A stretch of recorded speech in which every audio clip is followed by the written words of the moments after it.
The stars had never looked so cold to Elena Rodriguez as they did through the viewing port of the human diplomatic ship New Horizon. She pressed her hand against the reinforced glass, watching the massive structure of Nexus Prime grow larger as they approached. The galactic capital was beautiful in a way that made her feel small. Towers of living crystal stretched for miles into space, their surfaces glowing with soft blue light. Energy bridges connected floating platforms where beings of pure light drifted between buildings that seemed to bend reality itself. "First time seeing it never gets easier," said Commander Marcus Chen, joining her at the window. His military uniform was crisp and clean, but Elena could see the tension in his shoulders. They both knew how important this moment was for humanity. "Hard to believe we're actually here," Elena replied. 5 years ago, we were still stuck in our own solar system. Now we're about to meet the rulers of the galaxy." The journey to this moment had been incredible. When human scientists finally cracked faster-than-light travel in 2387, the discovery had changed everything. Within months, they had detected signals from the Galactic Confederation. Within a year, first contact had been made. The aliens were friendly, welcoming even. They invited humanity to join their great civilization that spanned nearly 1,000 star systems. But Elena was starting to wonder if friendly meant the same thing to aliens as it did to humans. The docking process was handled entirely by the station's systems. Human technology was considered too primitive to interface directly with Confederation equipment. Elena watched through the monitors as mechanical arms guided their ship into a docking bay that could have held 100 vessels, their size. "Remember," Elena told her small team as they prepared to disembark, "we're representing all of humanity today. Whatever happens in there, we stay professional." Dr. Sarah Kim, their science advisor, nodded nervously. She had spent months studying what little they knew about Confederation technology, hoping to find ways humans might contribute. "The energy readings from this station alone are beyond anything we've ever seen," she whispered. "Their power systems are operating at efficiency, levels we didn't think were possible." Jake Morrison, representing Earth's industrial sector, just grunted. He was a practical man who had worked in mines and factories his whole life. "Pretty lights don't mind asteroids," he said. "Let's see what they actually want us to do." The airlock opened, and Elena got her first close look at the beings who ruled the galaxy. 3 species dominated the Confederation, and all 3 were represented in the welcoming committee. The Zephyrians were impossible to look at directly. They appeared as tall, crystalline figures, but their bodies seemed to exist in more dimensions than human eyes could process. When Chancellor Vexatara stepped forward, Elena felt a strange pressure in her mind, as if someone was gently knocking on the inside of her skull. "Welcome, humans," the Chancellor said, though her mouth didn't move. The words appeared directly in Elena's thoughts.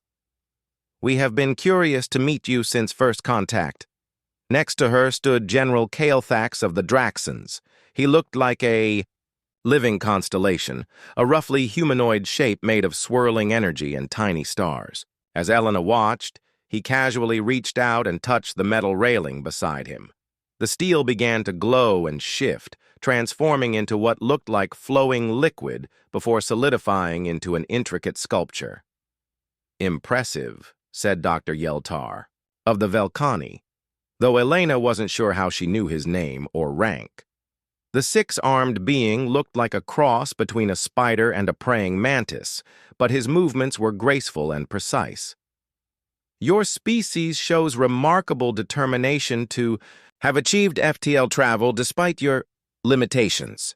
Elena felt the subtle insult, but kept her smile in place. "We're excited to learn what we can contribute to the Confederation." The Chancellor's crystalline head tilted, and Elena felt something that might have been amusement. "Contribute? Oh, my dear human, you misunderstand your position here." They were led through corridors that defied physics. The walls were transparent, showing the vast city station stretching in all directions.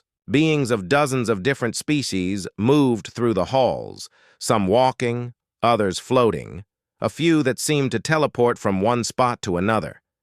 But Elena noticed something troubling. The humans she saw were all wearing simple gray uniforms and were pushing cleaning equipment or carrying supplies. "You see," Chancellor Vexitara continued as they walked, "the Confederation operates on a system of natural hierarchy. Each species contributes according to their abilities. The Zephyrians provide leadership and coordination through our telepathic networks. The Velkhani handle all scientific and technological advancement with their superior processing power. The Draxans maintain security and order through their matter manipulation abilities." "And humans?" Elena asked, though she was beginning to suspect the answer. Dr. Yeltar's mandibles clicked in what might have been laughter. "Humans are charming. Your species has a certain naive determination that we find entertaining. You'll be classified as Category 7 auxiliaries." Elena didn't know what that meant, but from Commander Chen's expression, it wasn't good. The integration ceremony took place in a vast amphitheater filled with representatives from hundreds of worlds. Elena stood on a small platform while holographic displays showed information about humanity to the assembled crowd. The reaction was not what she had hoped for. "Average lifespan, 80 standard years," read the display. "Cognitive processing, baseline organic. Special abilities, none detected. Threat level, negligible." Laughter rippled through the audience. Not cruel laughter, but the kind reserved for something cute and harmless. "Humans," announced Chancellor Vexitara to the crowd, "will be assigned to roles appropriate to their capabilities: waste management, basic maintenance, and recreational services." Elena stepped forward. "With respect, Chancellor, I think you're underestimating what humans can—" "My dear," the Chancellor interrupted, her mental voice patient but firm, "you have no telepathic abilities. Your technology is centuries behind ours. Your bodies are fragile and short-lived. You cannot manipulate matter or energy. What exactly do you think you can contribute to a civilization that has mastered the laws of physics?"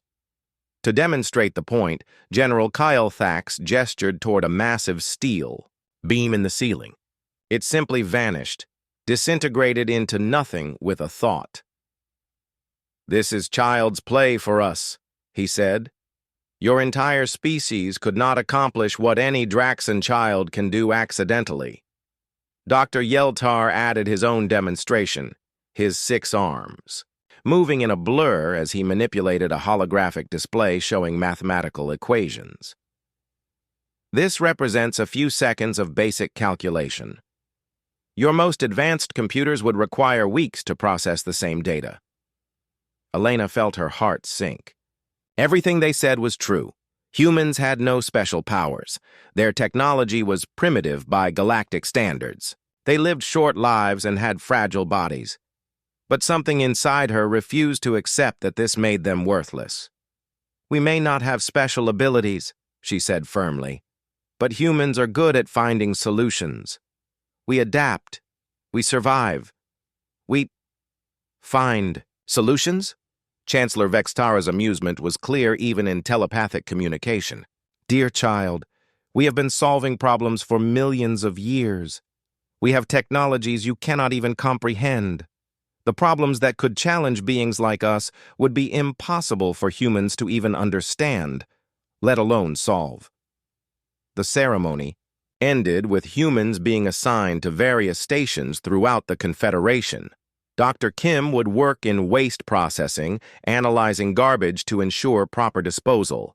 Jake Morrison was sent to a mining operation on the edge of civilized space. Elena herself was given a small office in the diplomatic quarter, though her duties seemed to consist mainly of filing reports that no one would read. As the human delegation was escorted to their temporary quarters, Elena overheard 2 Zephyrian officials talking. "It's almost sad, isn't it?" one said. "They came here thinking they would be equals." "Give them time," replied the other. "They'll learn their place. Most species do eventually. At least they're not aggressive. They'll make decent janitors. That night, Elena sat in her assigned quarters, looking out at the incredible city station around her. Somewhere in this vast structure, humans were already at work, cleaning floors and processing waste for their alien masters. The dream of joining galactic civilization as equals had died in a single day. But as she watched human workers in their gray uniforms moving through the lower levels of the station, Elena noticed something the aliens had missed. The humans weren't moving like defeated slaves. They were talking to each other, gesturing, planning something. Even now, relegated to the bottom of galactic society, they were adapting. Maybe the aliens were right. Maybe humans had no special powers, no advanced technology, no natural advantages. But they had survived ice ages and plagues, built civilizations, and reached for the stars with nothing but determination and ingenuity. Elena smiled grimly as she watched her people begin their new lives as the galaxy's janitors and laborers. The aliens thought they knew what humans were capable of. They were about to learn how wrong they were. 5 years had passed since the integration ceremony, and humanity had settled into its role as the galaxy's workforce.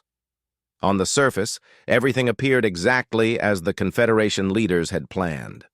Humans cleaned their stations, maintained their equipment, and provided entertainment in the form of quaint cultural performances that alien tourists found amusing.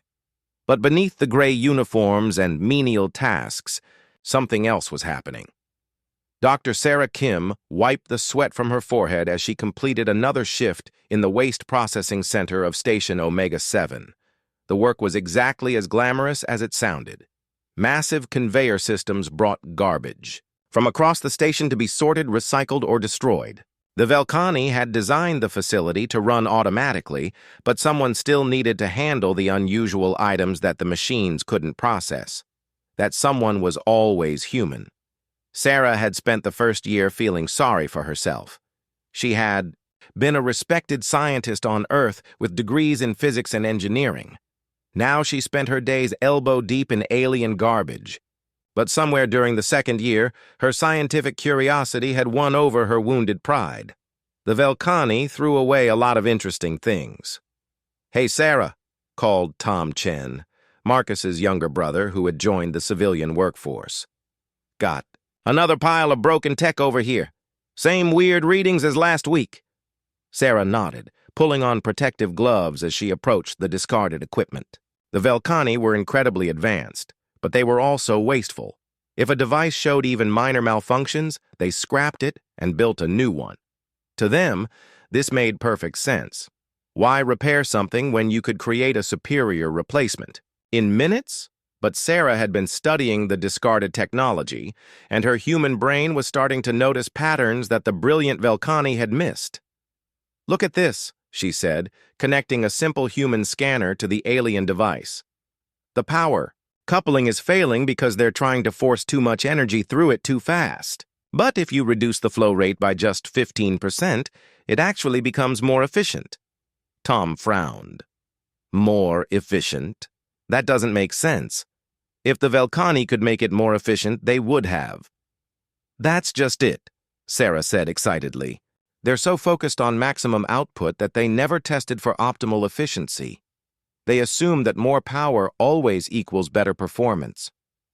She had been documenting these discoveries for months, sending coded messages to other humans throughout the Confederation. The alien communication systems were monitored, but they didn't pay much attention to human chatter.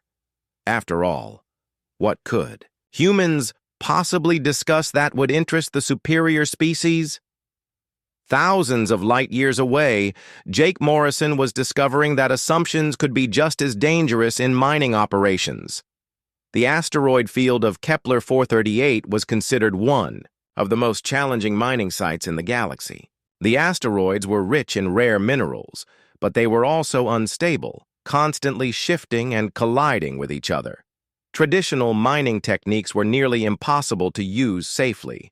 The Zephyrians could telepathically coordinate their movements, but the chaotic electromagnetic fields of the asteroid collisions interfered with their abilities. The Draxans could phase through solid matter, but the exotic minerals disrupted their energy forms. The Velkhani had calculated that fully automated mining would be cost-prohibitive, so they sent humans to do it manually. Remember, the Velkhani supervisor had told Jake's team on their first day, "You are expendable. The minerals are not. Extract what you can, but don't expect rescue if you get into trouble. We'll simply send more humans." The comment had been meant as a simple statement, a fact, not cruelty. To the Velkhani, humans were easily replaced resources, like any other tool. But Jake's team had surprised them by not dying. In fact, they had become the most productive mining operation in the sector. The secret wasn't advanced technology or special abilities. It was pure human stubbornness combined with 5 billion years of evolution that had taught them to survive in impossible conditions. "Another ship incoming," called Maria Santos, monitoring the communications from their makeshift command center. "That's the third supply run this week. We're pulling out more minerals than they expected." Jake grinned as he secured his safety, line to the asteroid he was working on. Around him, his team moved with practiced efficiency, using equipment that the aliens considered primitive. But their crude tools were actually better suited to the unstable environment than the sophisticated. Alternatives. "The trick is not fighting the chaos," Jake explained to a new human worker. "The asteroids want to move and shift. Instead of trying to hold them still, we move with them, work with the natural forces instead of against them." It was a very human solution to the problem. The aliens were powerful enough to impose their will on the universe, so they thought in terms of control and dominance. Humans were weak, so they had learned to adapt and flow with circumstances beyond their power to change. Back on Nexus Prime, Ambassador Elena Rodriguez was learning her own lessons about adaptation. Her official duties were limited to filing reports and attending meaningless ceremonies. But Elena had discovered that being ignored had certain advantages. The aliens didn't monitor her movements closely because they assumed humans were incapable of anything important. This gave her freedom to move around the station and observe. She had been watching the daily operations of the Confederation government for 5 years now, and she was beginning to understand something troubling. The 3 ruling species were incredibly powerful, but they were also incredibly rigid in their thinking. The Zephyrians made decisions through telepathic consensus, which meant they rarely considered ideas that the group hadn't already accepted. The Velkhani approached everything through mathematical analysis, dismissing solutions that couldn't be quantified. The Draxans thought in terms of applying force to overcome obstacles. All 3 species had become so specialized that they had lost the ability to think outside their narrow areas of expertise. "Ambassador Rodriguez," came a familiar mental voice. Chancellor Vextara materialized beside Elena's desk in the way that Zephyrians did, seeming to step through dimensions. "I trust your people are adapting well to their roles?" "They are," Elena replied carefully. "Humans are good at adapting." "Indeed. Your species has shown remarkable compliance. We had some concerns initially that you might resist your classification, but you've accepted your place in the natural order admirably." Elena kept her expression neutral. "We understand our limitations." "Excellent. I sometimes worry that less developed species harbor unrealistic expectations about their potential contributions. It's better for everyone when they accept reality." The Chancellor paused, her crystalline form shifting slightly.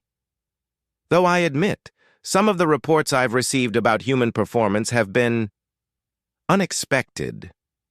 Elena's heart rate increased, but she kept her voice steady. "Oh? Nothing significant, of course. Some minor improvements in efficiency here and there. Your people seem to have a talent for optimization, making the best of limited resources, a useful trait in the lower levels of civilization. We do what we can with what we have." "Yes, well, continue doing so. The Confederation values all contributions, however small." With that, Chancellor Vexitara faded back into whatever dimension she had come from. Elena waited several minutes before accessing her private communication terminal. She had been working on something for months now, a project that would have been impossible without the network of humans scattered across the galaxy. She opened a file labeled Maintenance Reports, boring enough that no alien would bother reading it. But hidden in the seemingly mundane data were detailed observations from humans in every sector of the Confederation. Sarah's discoveries about Velcani technology, Jake's mining innovations, reports from humans working in agriculture, transportation, communications, and countless other fields. A picture was emerging, and it wasn't what the aliens expected. Humans weren't just adapting to their assigned roles. They were quietly revolutionizing them. In the agricultural sectors, human workers had increased crop yields by applying earth farming techniques that the aliens had never considered. In transportation, human mechanics had found ways to reduce maintenance costs by understanding how equipment actually wore out instead of relying on theoretical projections. In communications, human technicians had improved signal clarity by paying attention to details that automated systems missed. None of these improvements were dramatic enough to attract attention individually, but taken together, they represented something remarkable. Humans were making the entire Confederation run better, more efficiently, more smoothly than it ever had before, and the aliens hadn't even noticed. Elena composed her weekly report to the human settlements, using the same coded language they had all learned to use. On the surface, it looked like routine updates about work assignments and supply distributions. But to human readers, it told a different story. Productivity continues to exceed projections across all sectors. Innovative solutions are being implemented, according to local conditions. Personnel are maintaining high morale and strong communication networks. Recommend continued focus on improvement and documentation of results. The first sign that something was terribly wrong came from the Outer Rim territories. Commander Marcus Chen was reviewing routine supply reports when the emergency signal reached Nexus Prime. The message was fragmented, filled with static, and made very little sense. But what came through was enough to send chills down his spine. Entire system. Gone. Nothing left. Devourers. 17 dimensions. Send help. The message cut off abruptly, leaving only silence. Within hours, the Galactic Council had convened in emergency session. Elena Rodriguez stood in the observer section, watching as the three ruling species tried to make sense of what they were hearing. The reports were impossible to believe, yet they kept coming from multiple sources.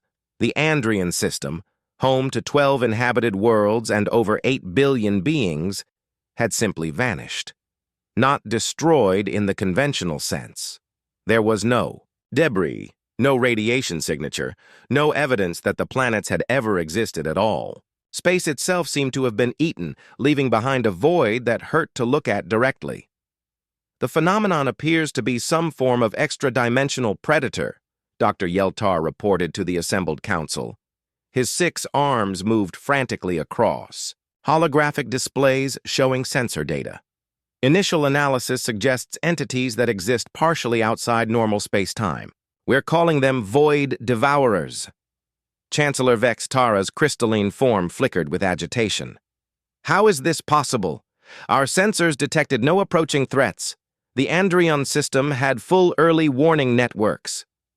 That's the problem, General Kaelthax replied, his energy form pulsing with frustrated light. These entities appear to exist in multiple dimensions simultaneously. Our 3-dimensional detection system simply cannot perceive them until they're actively feeding. Elena felt a chill as the implications became clear.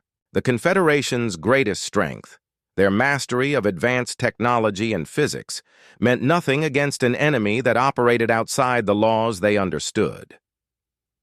The situation deteriorated rapidly over the next several days. The Void Devourers, having consumed their first major target, began moving toward the core territories.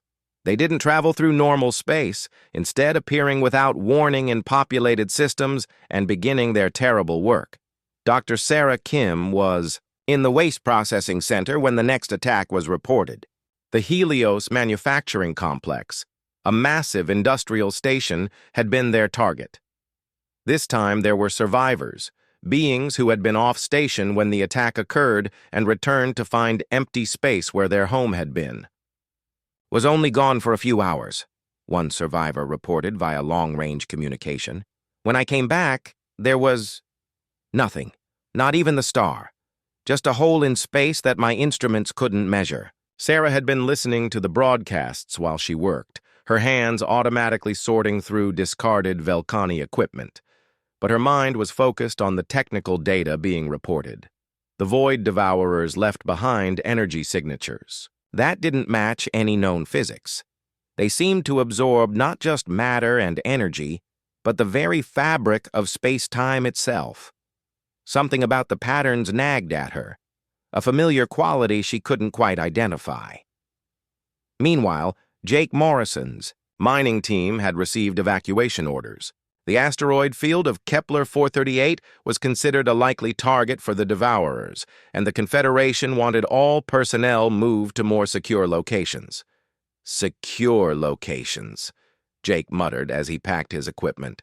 "As if anywhere is secure, from things that can eat entire star systems." But as his team prepared to leave, Jake found himself studying the energy readings from the recent attacks. His mining experience had taught him to recognize patterns in seemingly chaotic systems. The way asteroids moved, the way mineral veins formed, the way unstable structures finally collapsed, it all followed rules, even when those rules weren't immediately obvious. The Void Devourer attacks looked random, but Jake's instincts told him there was a pattern hidden in the chaos. On Nexus Prime, the Galactic Council was descending into panic. The greatest scientific minds in the galaxy had proposed dozens of solutions, each more desperate than the last. "We could construct dimensional barriers around our most important systems," suggested one Velcani scientist. "The Devourer's phase." "Through dimensional barriers," came the reply. "We tested that theory. It failed." "Reality bombs," offered a Draxan general.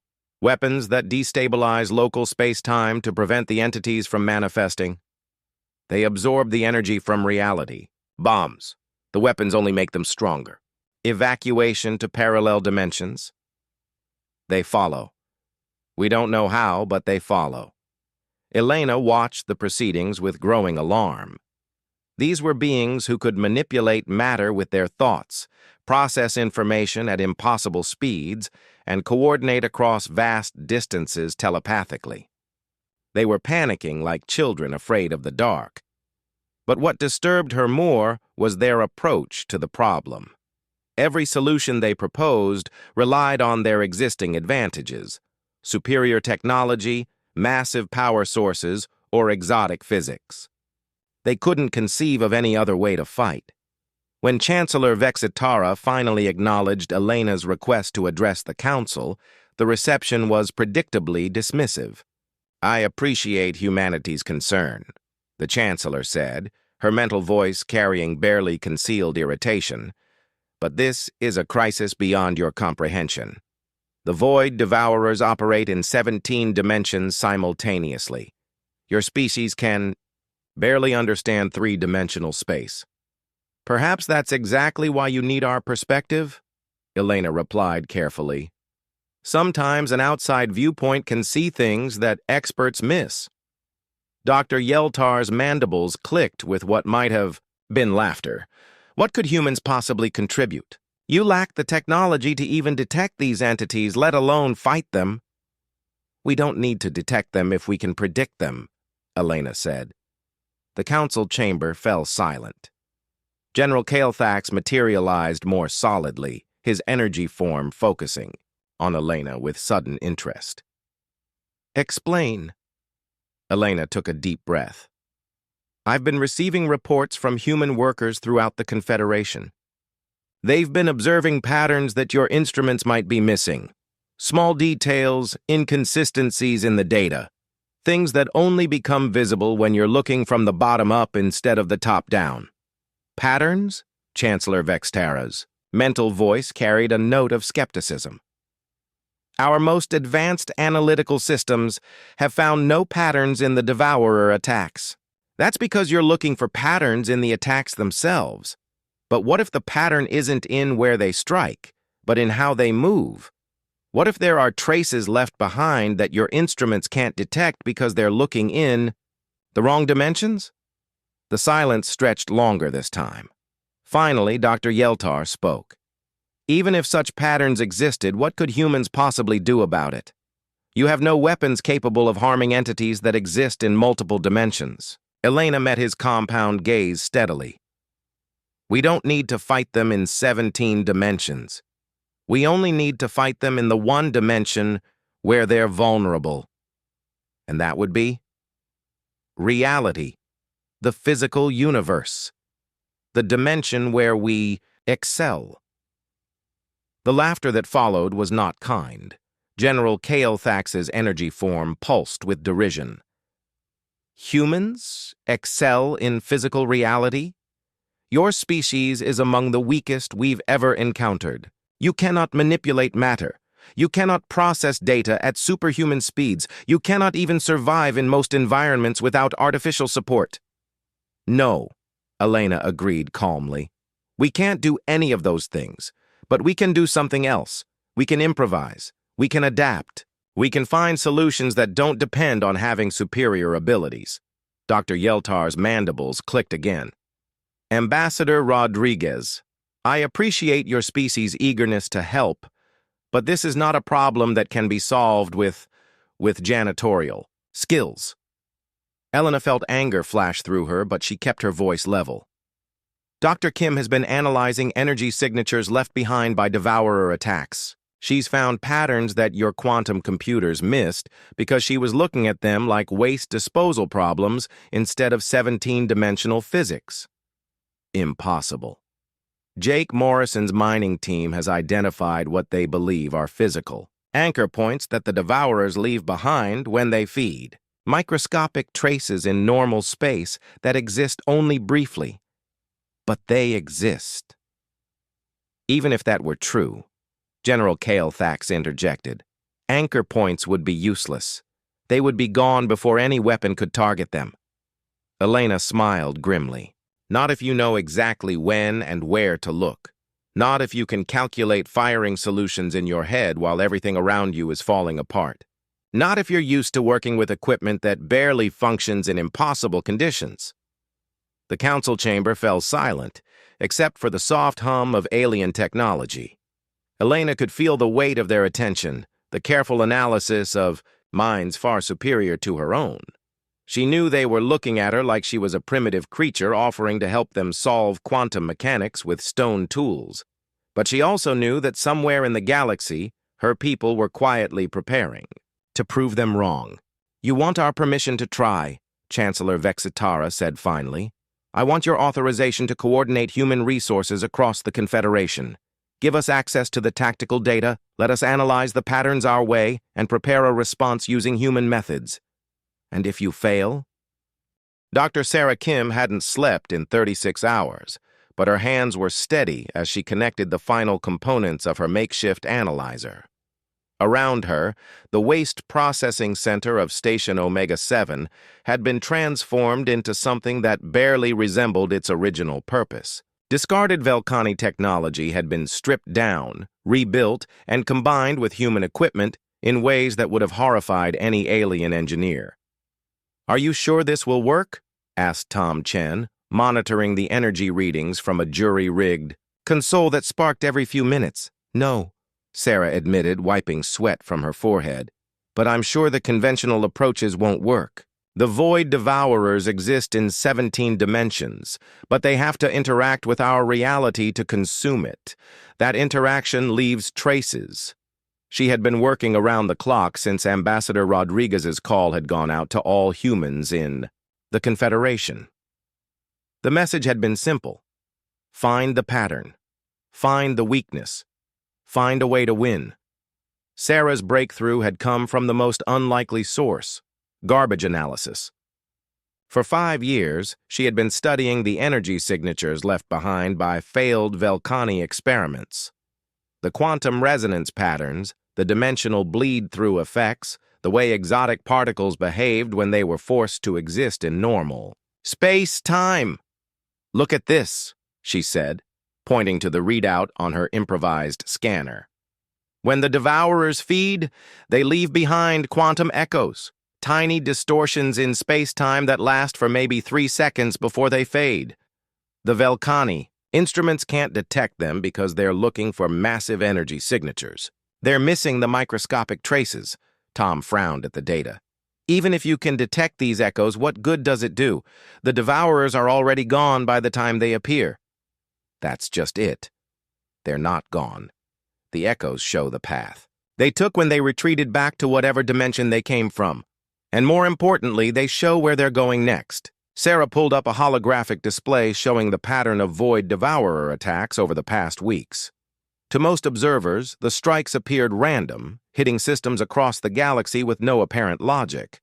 But when Sarah overlaid her quantum echo analysis, a different picture emerged. "They're not attacking randomly," she explained excitedly. "They're following a feeding pattern based on dimensional proximity, not physical distance. Each attack weakens the barriers between dimensions in nearby systems. They're preparing entire regions of space for mass consumption. The implications were terrifying." The Void Devourers weren't just hunting individual systems. They were preparing to devour entire sectors of the galaxy in coordinated strikes. "How long before they're ready?" Tom asked. Sarah ran the calculations again, triple-checking her work. "Based on the pattern progression, maybe 72 hours. After that, they'll have weakened enough dimensional barriers to consume everything within 50 light-years of the galactic core, including Nexus Prime." Thousands of light-years away, Jake Morrison was having his own breakthrough in the abandoned mining operation of Kepler 438. His evacuation orders had been delayed by bureaucratic confusion, giving him extra time to study the energy readings from Void Devourer attacks. What he had discovered was even more disturbing than Sarah's findings. "Maria, come look at this," he called to his communications officer. Maria Santos floated over in the low gravity of their command asteroid, anchoring herself to the console beside him. "What did you find?" Jake pointed to a series of readings on his scanner. "Remember what Ambassador Rodriguez said about physical anchor points? I found them. Every time the Devourers attack a system, they leave behind microscopic traces in normal space. Quantum filaments that exist for maybe 10 seconds, before they decay. 10 seconds isn't long enough to target them with conventional weapons," Maria pointed out. "No, but it's long enough if you're already in position. Look at the energy signature of these filaments." Jake enhanced the display, showing the quantum structure of the anchor points. "They're incredibly strong. They have to be to anchor. 17-dimensional entities in 3-dimensional space. But they're also incredibly specific. The resonance frequency has to be exact or the anchor fails." Maria studied the data, her engineer's mind working through the implications. "You're thinking we can disrupt the anchors? I'm thinking we can do better than that. If we can hit an anchor point at the exact moment it forms, with the exact counter-resonance, frequency, we don't just disrupt it, we collapse it. And when a 17-dimensional entity loses its anchor to normal space while it's actively feeding, it gets trapped, cut off from its home dimension." Jake grinned fiercely. "And trapped in our dimension, operating under our rules, it becomes vulnerable to good old-fashioned human firepower."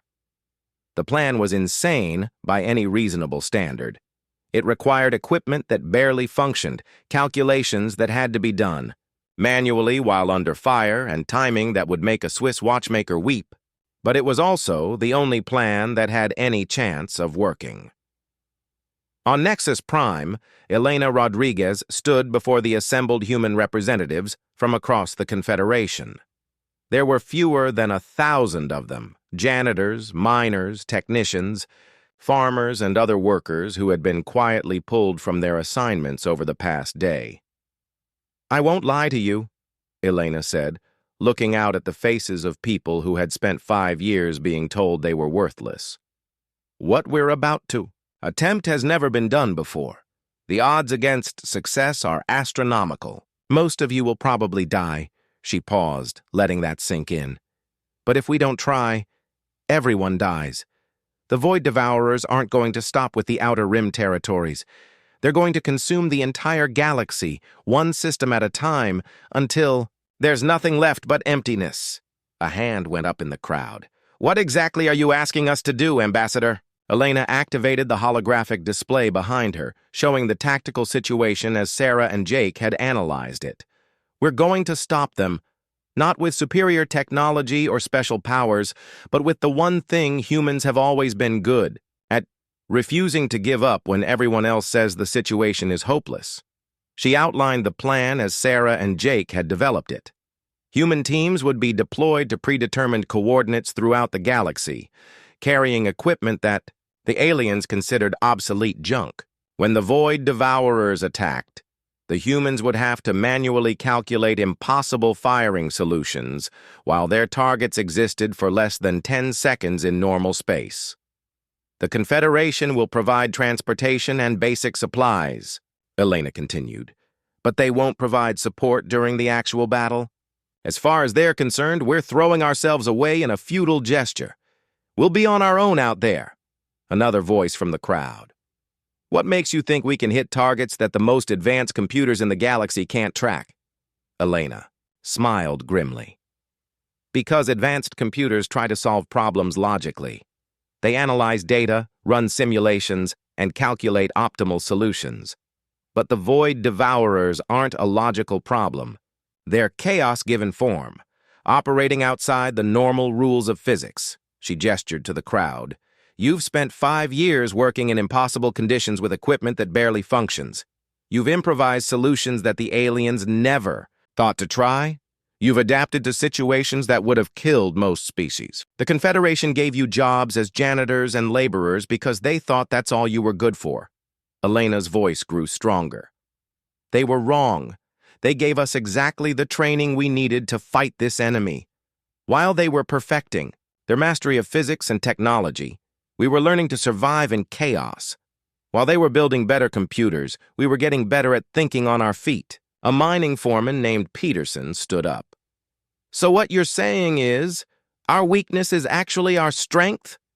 I'm saying, Elena replied, that what they call weakness, I call adaptability. What they call primitive, I call practical. What they call impossible, I call Tuesday. Laughter rippled through the crowd, but it was grim laughter, the kind shared by people who had faced impossible odds before and somehow survived. Elena continued. The plan requires volunteers. I can't order anyone to do this. If you want to evacuate to the emergency shelters with the rest of the Confederation civilians, no one will blame you. This is probably suicide. Tom Chen stood up. Ambassador, with respect, we've been committing suicide for 5 years. Working in the most dangerous jobs in the galaxy while everyone else stayed safe. The only difference now is that if we die, we might actually save something. A chorus of agreement rose from the crowd. These were people who had spent years being underestimated, dismissed, and ignored. The chance to prove their worth, even at the cost of their lives, was something many of them had dreamed about. All right then, Elena said, feeling pride swell in her chest. Let's show the galaxy what humans are really made of. The preparation took 18 hours. Human volunteers were loaded onto ships that the Confederation considered barely spaceworthy. Their equipment consisted of salvaged technology, improvised weapons, and instruments that any alien engineer would have classified as primitive junk. But as the small human fleet spread out across the galaxy, taking positions at coordinates calculated by Sarah's pattern analysis and Jake's anchor point predictions, something remarkable happened. The Battle of Perseus Nexus began exactly 71 hours and 43 minutes after Sarah Kim's final calculations, just as her pattern analysis had predicted. Jake Morrison was in position aboard the salvage vessel Determination, a ship held together by determination, prayer, and several tons of improvised welding. His crew consisted of 12 volunteers, all former miners who understood that sometimes you had to work with what you had instead of what you wanted. "Contact," reported Maria Santos from her jury-rigged sensor station. "Dimensional distortion, forming at coordinates 77 Alpha. It's a big one." Jake felt his heart rate increase, but his hands remained steady on the controls. Around him, his crew moved with the practiced efficiency of people who had spent years working in deadly conditions with inadequate equipment. The aliens thought. Humans were primitive, but they had never understood that primitive could also mean reliable. "Sarah, you reading this?" Jake asked over the communication link. "I see it," came Sarah Kim's voice from her position aboard the modified waste transport. Recycler. Her ship was even less impressive than Jake's, but it carried the most sophisticated sensor array that could be built from discarded Velcani technology. "The quantum echo is forming. Now, Jake, you've got 8 seconds before the anchor point. Manifests." Jake's fingers flew over his manual targeting system. No computers were fast enough to track the quantum filaments that would anchor the Void Devourer to normal space. This had to be done by human intuition, experience, and a lifetime of learning to hit moving targets under impossible conditions. 7 seconds. 6. 5. The space in front of them began to twist, reality bending as something vast and hungry pushed through from dimensions human minds could barely comprehend. Jake could see the Void Devourer now, not clearly, because it existed in more dimensions than human eyes could process, but as a writhing shadow that seemed to eat light itself. 4, 3, 2. "I've got tone!" Jake shouted, his targeting system finally achieving lock on something that existed for microseconds in 17 different dimensions simultaneously. "Firing!" The weapon that launched from the determination was not impressive by galactic standards. It was essentially a mining charge fitted with a quantum resonance disruptor that Sarah had built from garbage. Any Confederation military officer would have laughed at it. But the mining charge hit the Void Devourer's anchor point at the exact moment it formed, with the exact counter-resonance frequency needed to collapse it. The result was spectacular. The 17-dimensional entity found itself suddenly trapped in 3-dimensional space, cut off from its home dimension and operating under the laws of physics that humans understood. It writhed and twisted, trying to escape back to its native realm, but the collapsed anchor point held it firmly in normal space. "It worked!" Maria shouted. "The thing is trapped!" But Jake was already moving to the second part of the plan. "All ships, concentrate fire. Hit it with everything we've got."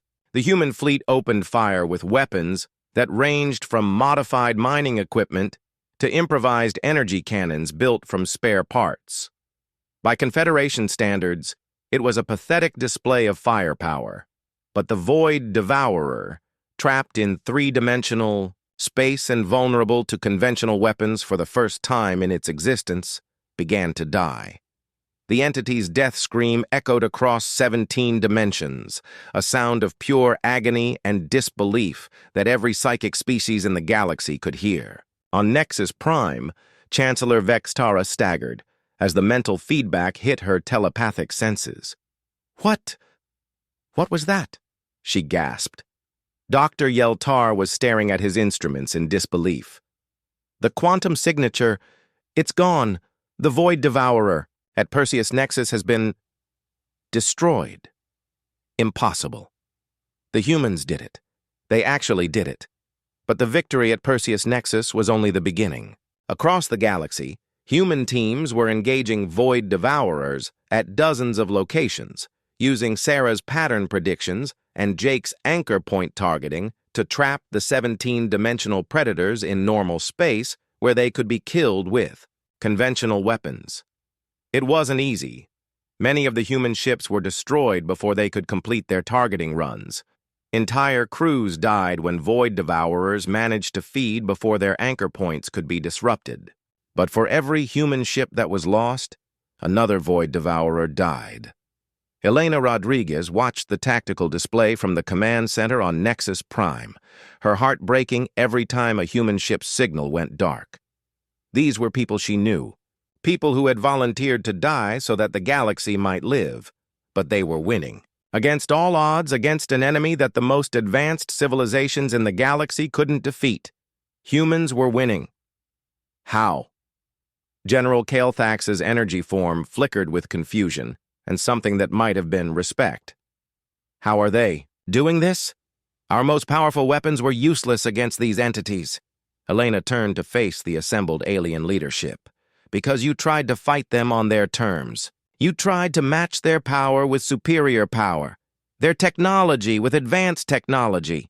You fought the way you always fight, by being better than your enemies.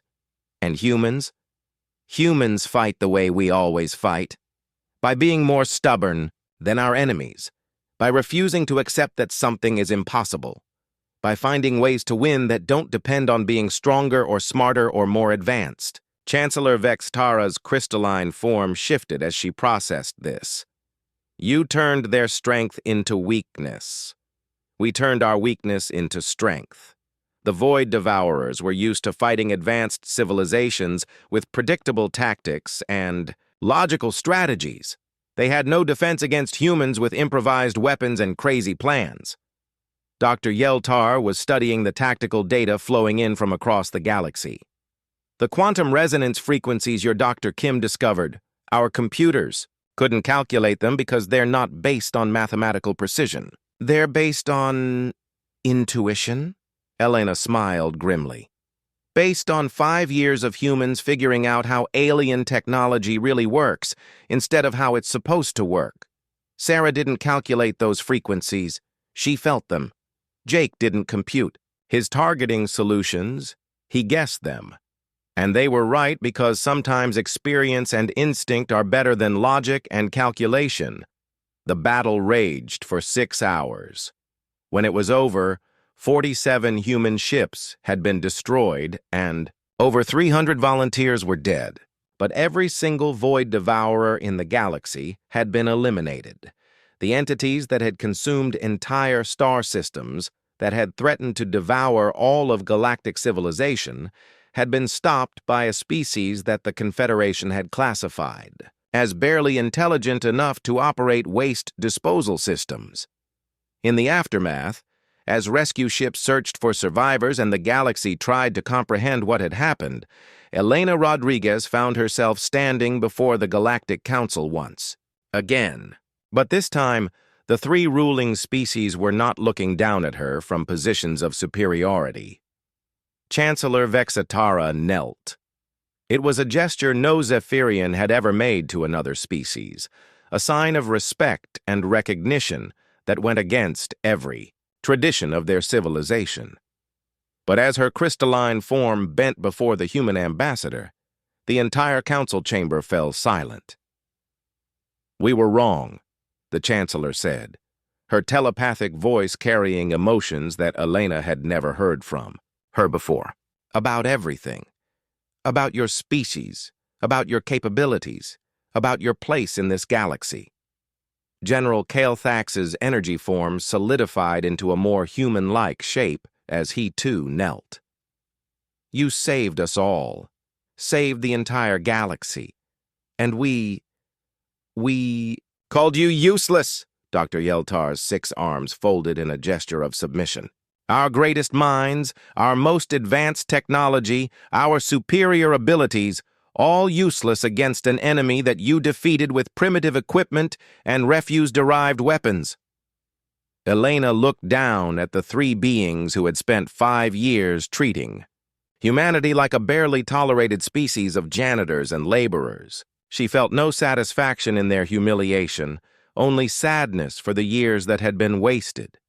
"Stand up," she said quietly. "Ambassador?" Chancellor Vex Tara's mental voice carried surprise. "I said stand up. All of you." Elena's voice grew stronger. "We didn't save the galaxy so that you could kneel to us. We saved it because it needed saving, and we were the only ones who could do it." The 3 aliens rose slowly, uncertainty radiating from their forms. Elena continued. You were wrong about us, yes. You underestimated what humans could accomplish. But you were also wrong about yourselves. You think your value lies in your superior abilities, your advanced technology, your specialized talents. But the reason we were able to save the galaxy is because of the foundation you built. She gestured to the incredible architecture around them. Your telepathic networks allowed instant communication across impossible distances. Your transportation systems let us deploy to dozens of systems simultaneously. Your scientific instruments, even discarded in garbage, gave us the tools we needed to understand our enemy. Dr. Yeltar's compound eyes focused on her with new interest. You're saying we succeeded together? I'm saying, Elena replied, that diversity is strength.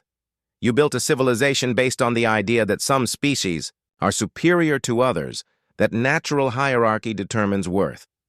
But the Void Devourers proved